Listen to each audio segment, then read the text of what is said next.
ሰላም ጤና ይስጥልኝ ውድ 24/7 ዜና ተከታታዮቻችን፣ የሰዓቱን ዜና ይዤ ቀርቤያለሁ። እስከ ፍጻሜው አብራችሁን ቆዩ። የምንለቃቸው መረጃዎች እንዲደርሳችሁ ላይክ፣ ሼር እና ሰብስክራይብ ማድረጋችሁ እንዳትረሱ በማለት ወደ ዜናው አለፉ። ጠቅላይ ሚኒስትር ዶክተር አብይ አህመድ 130ኛውን የአድዋ ድል በዓል አስመልክተው የእንኳን አደረሳችሁ መልእክት አስተላልፈዋል። እንኳን ለ130ኛው የአድዋ ድል በዓል አደረሳችሁ። የአድዋ ድል የኢትዮጵያውያንን የማይቀየር አቋምና አቅም ያሳየ ድል ነው። ኢትዮጵያውያን በሀገራቸው ብሔራዊ ጥቅም፣ ነፃነትና ሉዓላዊነት ላይ የማይቀየር አቋም አላቸው። ይህንን አቋማቸውን በጽኑ መሰረት ላይ ለመትከል ደግሞ ሁሉንም አቅማቸውን ይጠቀማሉ። ስርዓትና መሪዎች ሊቀየሩ ይችላሉ። በአንዳንድ ጉዳዮች ልዩነቶች ይኖራቸው ይሆናል። ስለ ሀገራቸው የሚያወጡት አቋም ግን አይቀያየርም። ወደ አድዋ የዘመቱት ጀግኖቻችን ሁሉ በሁሉም ነገር የተስማሙ አይደሉም። አንድ ዓላማ የነበራቸው እንጂ አንድ አይነት አልነበሩም።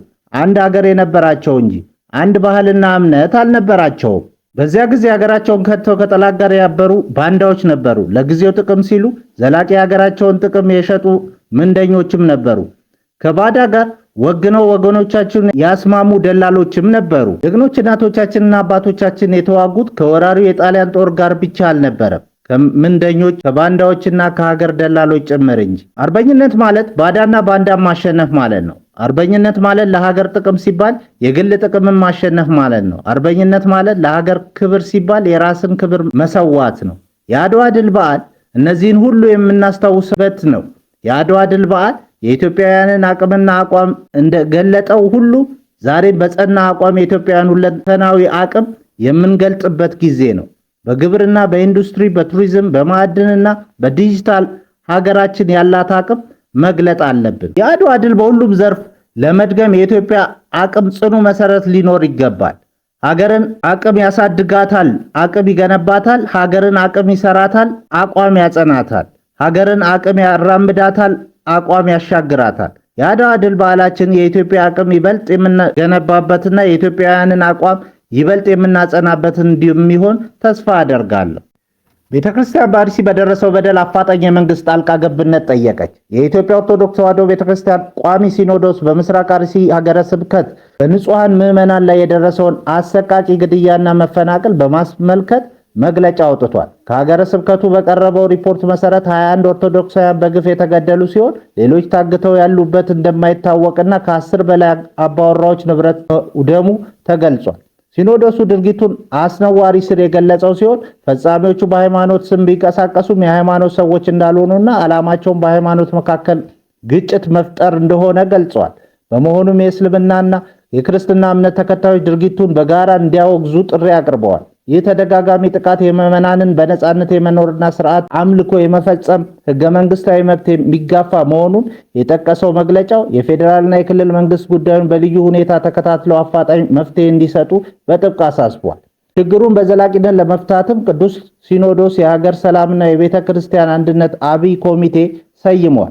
ኮሚቴው ከመንግስት አካላት ጋር በመቀናጀት እንዲሰራና የሚመለከታቸው ወገኖች አስፈላጊውን ትብብር እንዲያደርጉ ሲኖዶሱ አሳስቦ ለተጎጂ ቤተሰቦች መጽናናትን ተመኝቷል። በተጨማሪ የኢትዮጵያ እስልምና ጉዳዮች ጠቅላይ ምክር ቤት በአርሲ የተፈጸመውን ጥቃት አወገዘ። የኢትዮጵያ እስልምና ጉዳዮች ጠቅላይ ምክር ቤት በኦሮሚያ ክልል አርሲ ዞን ሸርካ ወረዳ በንጹሐን የኦርቶዶክስ ክርስቲያን እምነት ተከታዮች ላይ የደረሰውን አሰቃቂ ግድያ በጽኑ ማውገዙን ባወጣው መግለጫ አስታውቋል። ምክር ቤቱ በደረሰው ጉዳት ጥልቅ ሐዘን እንደሚሰማው ገልጾ ድርጊቱ የትኛውንም ሃይማኖት እንደማይወክል ገልጿል። በመግለጫው ላይ እንደተጠቀሰው ይህ ጥቃት በሃይማኖቶች መካከል ለዘመናት የቆየውን የመከባበር እሴት ለመናድና በአማኞች መካከል ጥርጣሬ ለመፍጠር የታለመ እኩይ ሴራ ነው ብሏል። በመሆኑም መንግስት አጥፊዎቹን በአስቸኳይ ለይቶ ተገቢውን ሕጋዊ እርምጃ እንዲወስድ ጥሪ አቅርቧል። በመጨረሻ ምክር ቤቱ ለሟች ቤተሰቦቹና ለወዳጅ ዘመዶቻቸው አላህ መጽናናቱን እንዲሰጥ ዱዓ በማድረግ የኢትዮጵያን የአብሮነት እሴት እንዲጠበቅ አሳስቧል።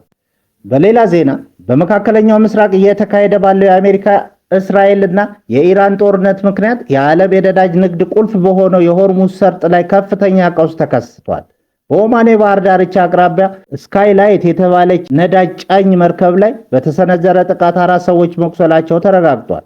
ይህ ጥቃት በኦማን ግዛት አቅራቢያ የተመዘገበ የመጀመሪያ ጥቃት መሆኑን ሁኔታው ይበልጥ አሳሳቢ አድርጎታል። ይህንን የጸጥታ ስጋት ተከትሎ አብዛኞቹ የነዳጅ ኩባንያዎች፣ የመርከብ ባለቤቶችና የንግድ ተቋማት በሰርጦ የሚያደርጉትን የነዳጅና የተፈጥሮ ጋዝ ትራንስፖርት አቋርጠዋል። የሳተላይት መረጃዎች እንደሚያሳዩት በአሁኑ ወቅት ከ150 በላይ ግዙፍ የነዳጅ ጫኝ መርከቦች ከሰርጡ መግቢያ ውጪ ቆመው ቀጣይ ትዕዛዝ በመጠባበቅ ላይ ናቸው። በሰርጡ የሚያሳልፈው የመርከቦች ፍሰት በአንድ ቀን ውስጥ ብቻ በ75 በመቶ ቀንሷል። ኢራን መርከቦች በሰርጡ እንዳያልፉ ማስጠንቀቂያ መስጠቷን ተከትሎ የዓለም የነዳጅ ገበያ ባለሙያዎች የነዳጅ ዋጋ በአንድ ጊዜ ወደ $100 እና ከዚያ በላይ ሊያሻቅብ እንደሚችል ተንብየዋል። የኬፕለር መረጃ ተንታኞች እንደሚሉት በሰርጡ ላይ የተፈጠረው መስተጓጎል ለረጅም ጊዜ የሚቀጥል ከሆነ ዓለም አቀፍ የኢኮኖሚ ቀውስ መከሰቱ አይቀሬ ነው። በተጨማሪም በኢራን ከፍተኛ አመራሮች ላይ ተፈጸመ የተባለው ግድያና በሳውዲ አረቢያ ዋና ከተማ ሪያድ የተሰሙት ፍንዳታዎች ቀጠናውን ወደማይመለስ መጠነ ሰፊ ጦርነት ውስጥ እንደከተቱት እየተነገረ ባለበት ተስፋ ሰጪ የድርድር ዜና ከአሜሪካው ፕሬዝዳንት ዶናልድ ትራምፕ ተሰምቷል። የአሜሪካው ፕሬዝዳንት ዶናልድ ትራምፕ የኢራን ከፍተኛ መሪ አያቶላ አሊ ካሚኒ መሞታቸውን ተከትሎ ስልጣን ከያዙ የሀገሪቱ አዲስ አመራሮች ጋር ለድርድር ለመቀመጥ መስማማታቸውን አስታወቁ። ትራምፕ ለአትላንቲክ መጽሔት በሰጡት የስልክ ቃለ ምልልስ አዲሶቹ የኢራን ባለስልጣኖች ንግግር ለማድረግ ፍላጎት እንዳላቸውና እርሳቸው ለዚህ ዝግጁ መሆናቸውን ገልጸዋል። ፕሬዝዳንቱ በንግግራቸው ወቅት ኢራን ይህንን የድርድር አማራጭ ቀደም ብላ ልትጠቀምበት ይገባ እንደነበር ጠቁመው በጣም ዘግይተዋል፣ ቀደም ብለው ቢመጡ ኖሮ ስምምነት ላይ መድረስ ይቻል ነበር ሲሉ ወቅሰዋል። ትራምፕ አክለውም ባለፉት ሳምንት በድርድር ላይ የነበሩ አንዳንድ የኢራን ተወካዮች በአሁኑ ወቅት በሕይወት እንደሌሉ ገልጸው የሁኔታው አሳሳቢነት ግን አዲሶቹ መሪዎች ወደ ጠረጴዛ እንዳመጧቸው አመልክተዋል። ይህ የንግግር ፍላጎት የተሰማው ቀጠናው በከፍተኛ ጦርነት ውስጥ ባለበትና የሆርሙዝ ሰርጥ የነዳጅ ትራንስፖርት በተስተጓጎለበት ወቅት መሆኑ ለዓለም ዲፕሎማሲ አዲስ ተስፋ ሊሆን እንደሚችል ተገምቷል። ይሁን እንጂ ውይይቱ መቼና የት እንደሚካሄድ ፕሬዝዳንቱ የተቆረጠ ቀን ከመስጠት ተቆጥበዋል። ክቡራን አድማጮቻችን ለሰዓቱ ያልናቸውን ዜናዎች በዚህ እናበቃለን።